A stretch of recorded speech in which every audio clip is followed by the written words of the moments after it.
नमस्कार, स्वागत है आपका द 4 PM न्यूज नेटवर्क पर। मेरा नाम है रविंद्र सिंह शोरा। पंजाब की सियासत में लगातार उछाल उबाल आ रहा है। एक तरफ जहां बीजेपी की पॉलिटिक्स देख रहे हैं कि पार्टी के भीतर कई स्वरूप उत्पन्न हो रहे हैं सतलज को लेकर। सतलज जो फिल्म है, रवनीत सिंह बिट्टू ने कहा कि जो आंकड़ा दिया गया है जसवंत सिंह खालड़ा की तरफ से 25,000 लोगों के गायब होने का, वो ऑथेंटिक नहीं है। तो उस पर पलटवार करते हुए उन्हीं की पार्टी के बड़े नेता इकबाल सिंह लालपुरा ने कह दिया कि भैया आप अपनी औकात में रहिए। बिट्टू को कह दिया कि औकात में रहो, stay with in your limits. बताइए, केंद्रीय मंत्री को औकात बता दी। अब रवनीत सिंह बिट्टू तो बड़े आए थे लाव लश्कर के साथ, गाजे बाजे के साथ कि भैया हम तो आएंगे और चीफ मिनिस्टर बन ही जाएंगे बीजेपी में। उधर औकातें बता जा रही है उनकी। इकबाल सिंह लालपुरा आप जानते ही हैं कि पार्लियामेंट्री बोर्ड के सदस्य हैं बीजेपी के, जो 11 सदस्य इस वक्त हैं पार्लियामेंट्री बोर्ड में। सबसे बड़ा डिसीजन मेकिंग बॉडी है बीजेपी की। तो उसमें प्रधानमंत्री मोदी, अमित शाह और इकबाल सिंह लालपुरा उसमें है। तो बड़े नेता हैं। बिट्टू को फेस बनाने की कोशिश की जा रही थी, लेकिन इस फिल्म के आने से बिट्टू के लिए स्थिति बड़ी खराब हो गई है।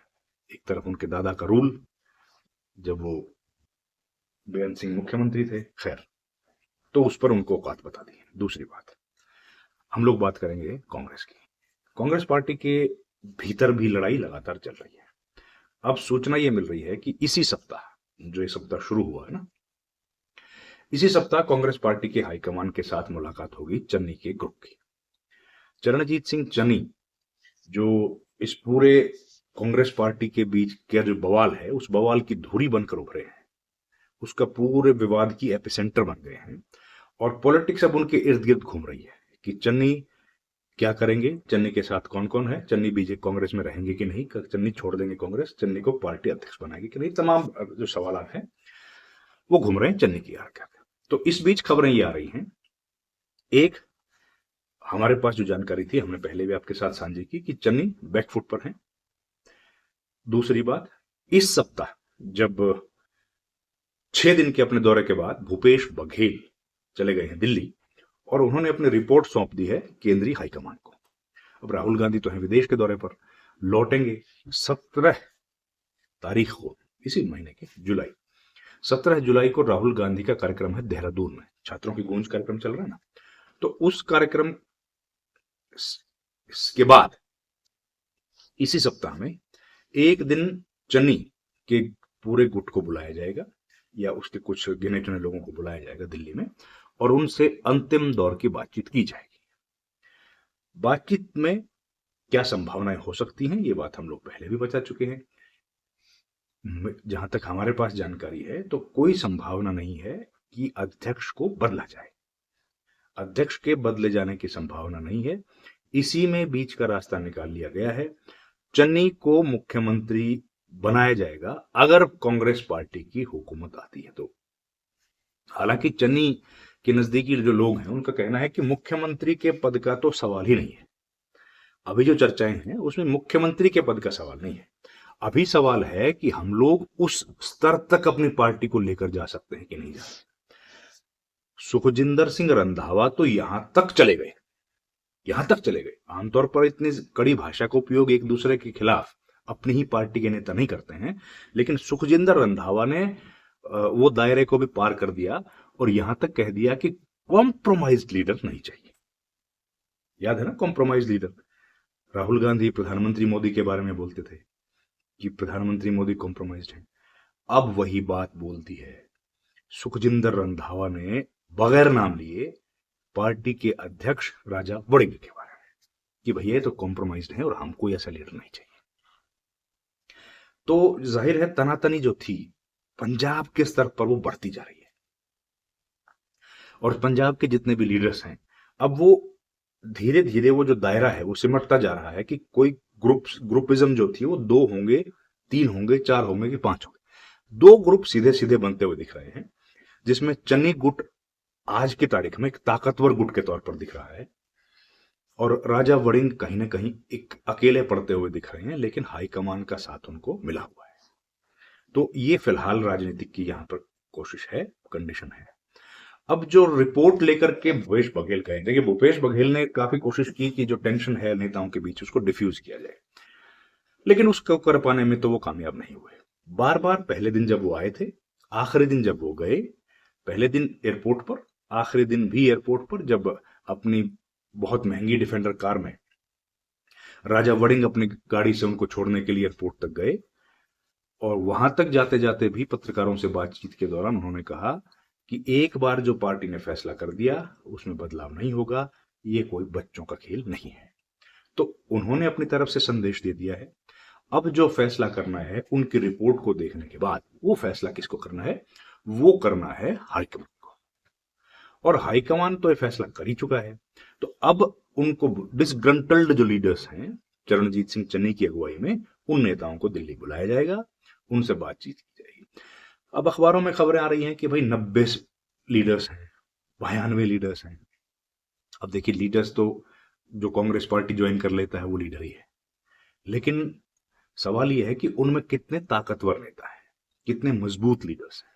विधायक भी हैं, सांसद भी हैं चन्नी के साथ, जिन्होंने खुलकर अपना समर्थन दिया है। और एक बात तो तय है कि जितने पंजाब के लीडर्स हैं इस वक्त जो चर्चाओं में हैं, चाहे वो सुखी रंधावा हैं, चाहे राजा वड़िंग हैं, प्रताप बाजवा हैं, उन सबसे ज्यादा कंपैरेटिवली फॉलोइंग जो है जनता के बीच, मास अपील अगर किसी की है, तो उसमें कोई दो राय नहीं है कि वो चरणजीत सिंह चन्नी की है। और इसका कारण क्या है? एक तो चन्नी की जो छवि है वो थोड़े डाउन टू अर्थ उनको माना जाता है, एक्सेसिबल है, और दूसरा जो उनका समाज है, रविदासी समाज से जिससे वो आते हैं, दलित समाज, उनका वोट बैंक उनके साथ जुड़ा हुआ है। आप जानते हैं कि जो दलित समाज का वोट है पंजाब में, वैसे तो वो पूरे पंजाब में फैला है, लेकिन उसके सबसे ज्यादा कंसंट्रेशन कहीं है तो वो दोआबा इलाका में है। दोआबा आप जानते ही हैं, जलंधर होशियारपुर का जो रीजन है, जहां पर ये विधानसभा भी लड़ते रहे, लोकसभा भी लड़ते रहे, वो इलाका है। अब यहां के जो दलित हैं, ये महत्वपूर्ण बात क्या है पंजाब में, पंजाब के जो दलित लोग हैं इस इलाके के खासतौर पर रहने वाले, क्योंकि यही वो इलाका है जो एक किस्म से एनलाइटनमेंट का इलाका भी है। यही वो इलाका है जहां सबसे ज्यादा पढ़ाई को लेकर के, विचार को लेकर के चर्चाएं हुई है। यही वो इलाका है जहां सबसे ज्यादा अखबार शुरू हुए, आजादी के दौर में भी शुरू हुई, उसके बाद भी अखबारों का भी ये केंद्र रहा है। और भी बड़ी बात कि जिस दौर में भीमराव अंबेडकर, डॉक्टर भीमराव अंबेडकर पूरे देश में घूम घूम कर प्रचार कर रहे थे कि जातिवाद खत्म होना चाहिए आजादी से पहले, उस वक्त जब वो महाराष्ट्र में अपना काम कर रहे थे, नागपुर के इलाके में, दीक्षा भूमि और उस इलाके में, तो नागपुर के बाद अगर उनका सबसे बड़ा कैंपेन कहीं चला दूसरे नंबर पर, तो पंजाब है। पंजाब का यही इलाका, यहां उनको बुलाया गया था। एक उस वक्त जो एक संस्था थी, जात पात तोड़ो मंडल, उस संस्था ने इनको बुलाया था। और जो किताब आपने जरूर पढ़ी होगी, एनिहिलेशन ऑफ कास्ट, वो किताब भी इसी के संदर्भ में लिखी गई किताब। तो इस इलाके में जो दलित समाज है वो बहुत अवेयर समाज रहा है और अपने अख्तियारों के लिए, अपने अधिकारों के लिए लड़ता रहा है। देश के बाकी इलाकों के दलितों के मुकाबले में दूसरा, फिर इस इलाके से विदेश बहुत लोग गए। विदेश जाने के बाद समाज थोड़ा धनी भी हो गया, और अब उस समाज को रिप्रेजेंट करते हैं चरणजीत सिंह चन्नी। दूसरी बात ये देखने को आई, और ये बड़ी सुखद मुझे व्यक्तिगत तौर पर लगी, कि चन्नी दलित लीडर हैं, लेकिन दलित लीडर को गैर दलित लोगों ने भी, नेताओं ने भी अपना नेता मान लिया। ये बड़ी बात है।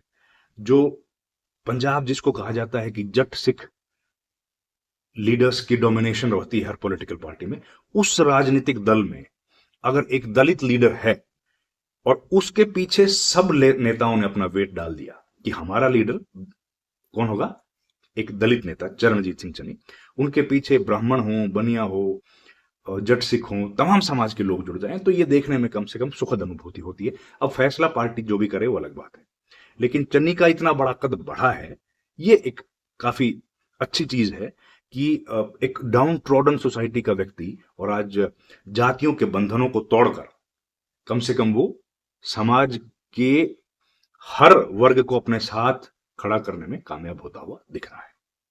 अब जो हाईकमान है कांग्रेस का, वो इस बात को कितना अहमियत देता है, क्योंकि ये बात तो तय मानी जा रही है कि अगर सरकार आई तो चन्नी को मुख्यमंत्री बनाया जाएगा। लेकिन चन्नी ग्रुप का कहना है कि अगर उनको रवड़िंग को नहीं हटाया गया तो सरकार बने ऐसी स्थिति ही नहीं बनने वाली है। तो ये द्वंद्व फंसा हुआ है। चन्नी सॉफ्ट पड़े हैं, लेकिन अपने समर्थकों की वजह से उनको एग्रेशन दिखाना पड़ेगा।